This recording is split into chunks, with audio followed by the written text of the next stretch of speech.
Para poder comprender la importancia de la geopolítica digital, me es necesario primero hablar sobre soberanía nacional.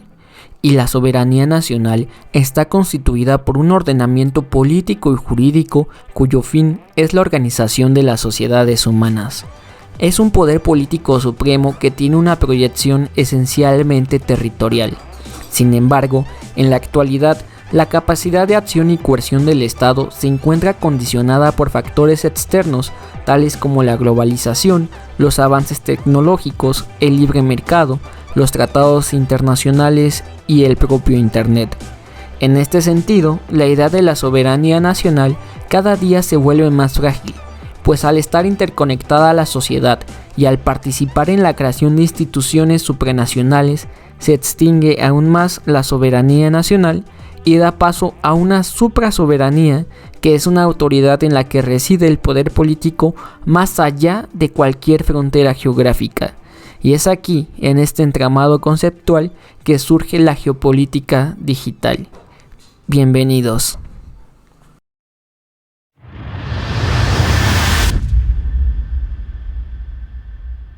Hola, ¿qué tal amigos? ¿Cómo están? Sean bienvenidos a un nuevo video, pero antes de comenzar con él, quiero invitarte a que te suscribas a este que es nuestro canal para platicar de política. Y también recuerda que estamos en todas las redes, estamos en Facebook, en Instagram, en TikTok y pues bueno, aquí que es YouTube. Así que si te gusta nuestro contenido, apóyanos a compartirlo, a darle un like, que a ti no te cuesta nada y a mí me ayudas un montón. Y ahora sí amigos, vamos a comenzar.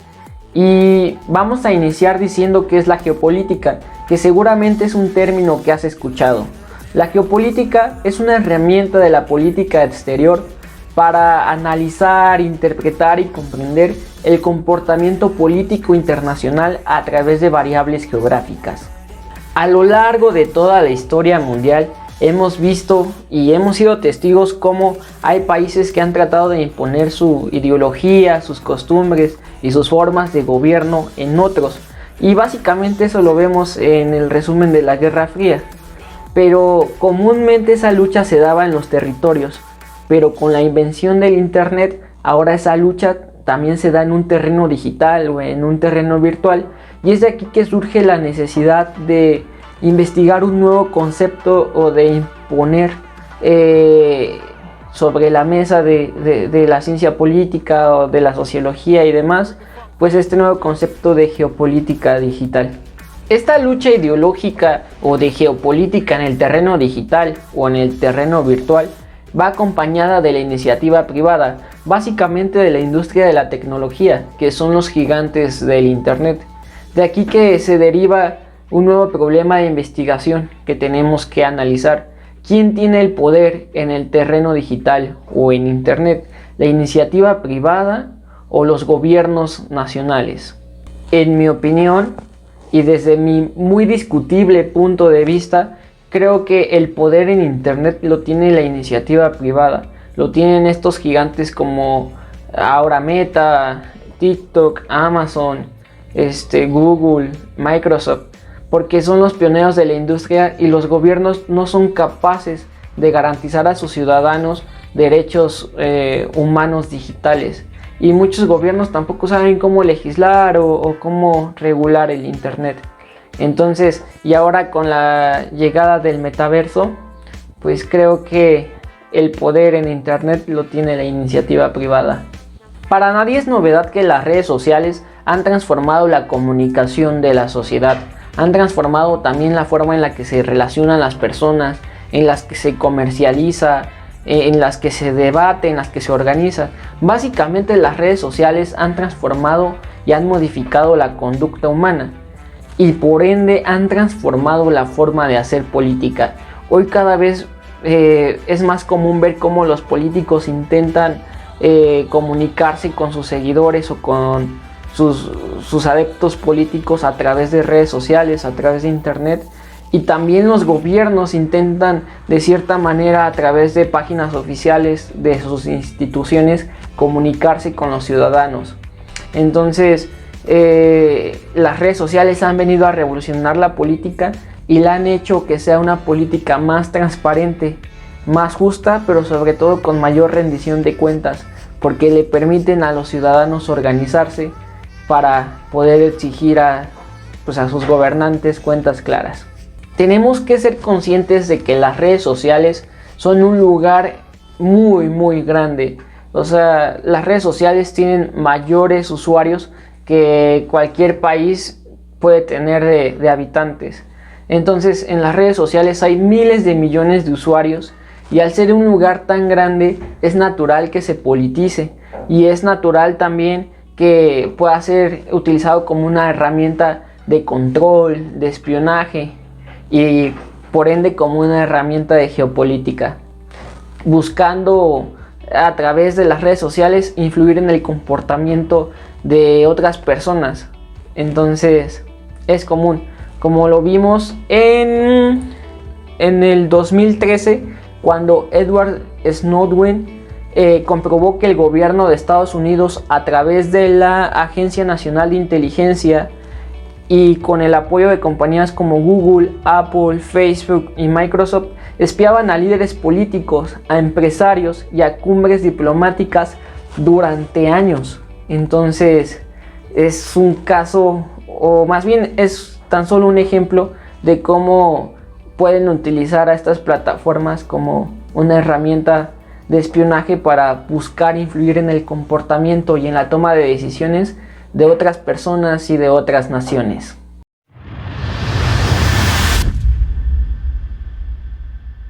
El país que tiene mayor ventaja en el territorio digital o en el terreno virtual es Estados Unidos, y puede ser porque, en primer lugar, ahí en esa nación fue donde se inventó el internet, lo que de sobra le da una gran curva de aprendizaje para el momento de cómo controlar, cómo utilizar y básicamente aprender cómo funciona el internet.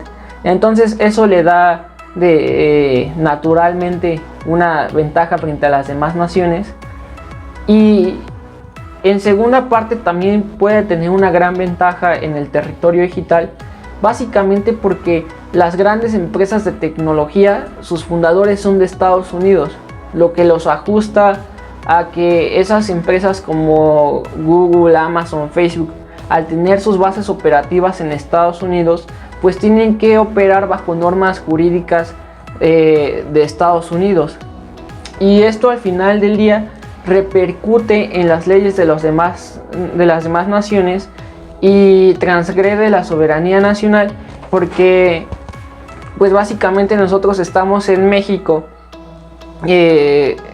utilizando Facebook bajo un marco jurídico de Estados Unidos. Entonces poco a poco se va desplazando las normas de Estados Unidos por todo el mundo a través de redes sociales, y esa es la pugna que ha habido en todo el mundo, porque hay quienes piensan que es una nueva manera de conquista o de colonialismo a través de la globalización y a través de internet, y de aquí que las demás naciones también han decidido entrar a la carrera, como es el caso de China, que también impulsó su red social, que es TikTok, que es un caso pues de sobra para el análisis. En primer lugar porque en tan solo 4 años alcanzó 4.000 millones de usuarios en todo el mundo. O sea, es algo impresionante.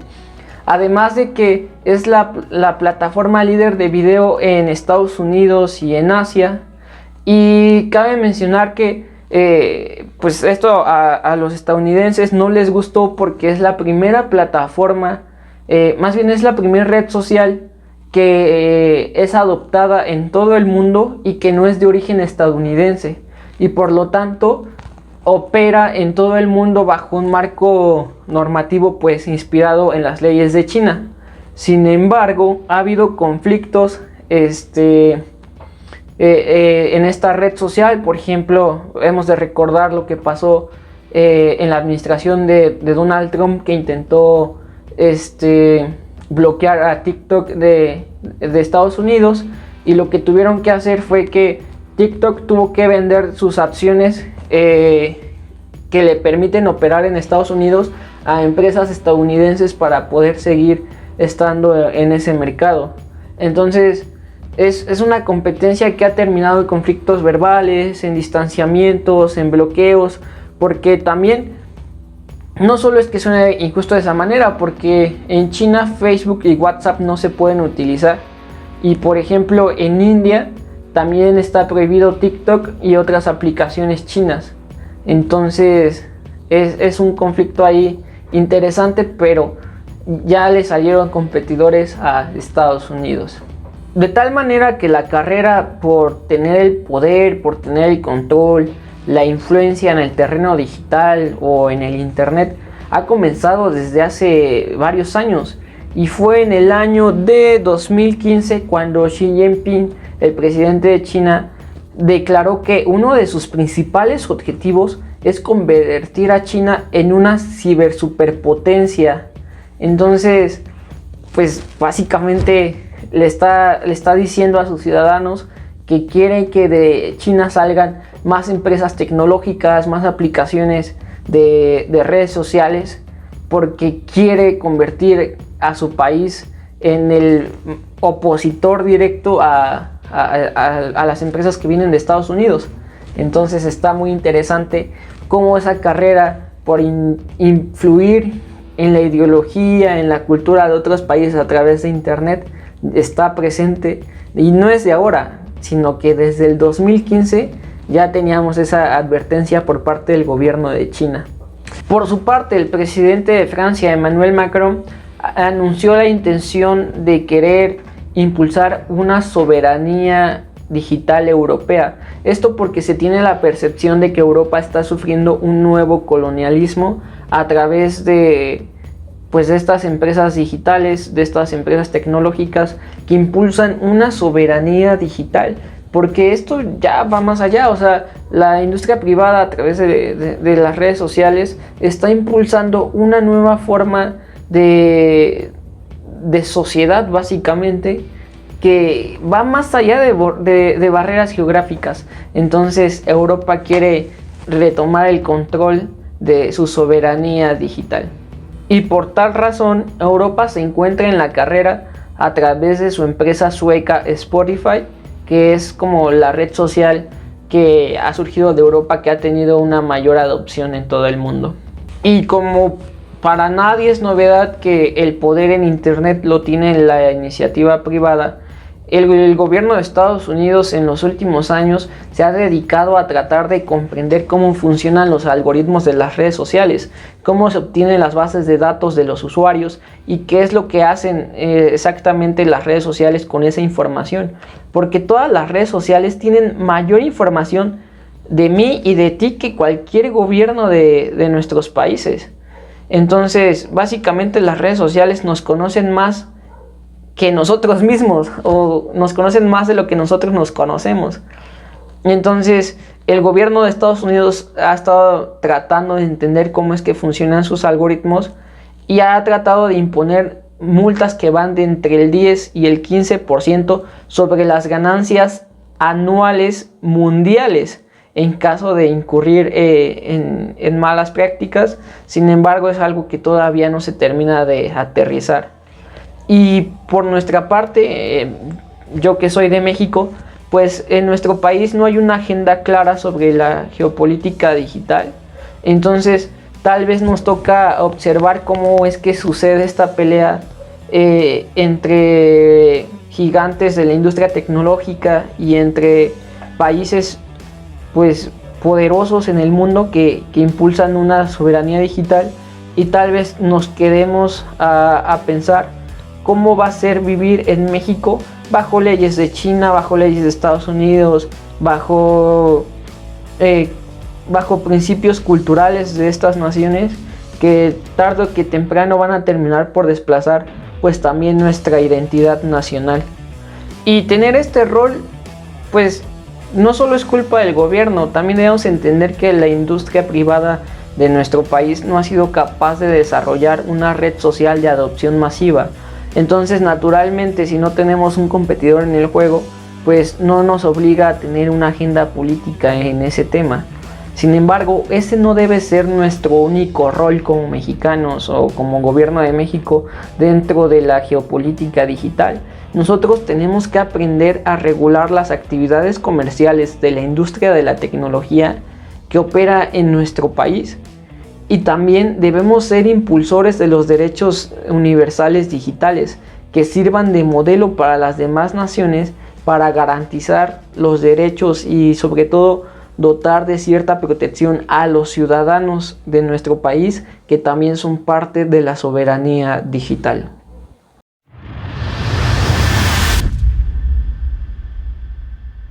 Como conclusión, podemos entender que la carrera por tener el control, el poder de influencia y el poder de impulsar valores culturales de un país a otros, pues es cada día más fuerte y cada día entran más jugadores a esta competencia.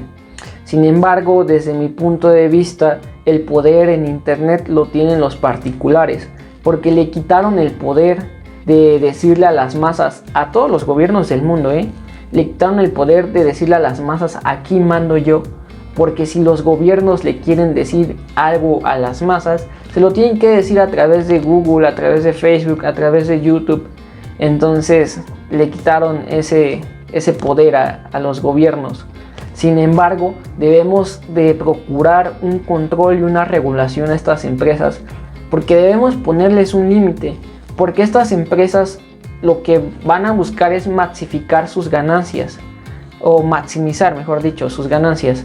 Entonces, que no lo hagan a costa de la salud mental de los usuarios, y aquí es donde los gobiernos tienen que intervenir para exigir que estas aplicaciones o que estas redes sociales no sean tan adictivas y no dañen la salud mental de todas las personas que somos parte de este mundo y de esta soberanía digital.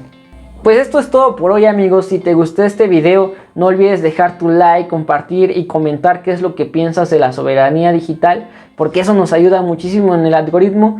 Y muchísimas gracias por llegar hasta esta parte del video. Por favor, suscríbete, que a ti no te cuesta nada y a mí me ayudas un montón. Nos vemos en el siguiente video.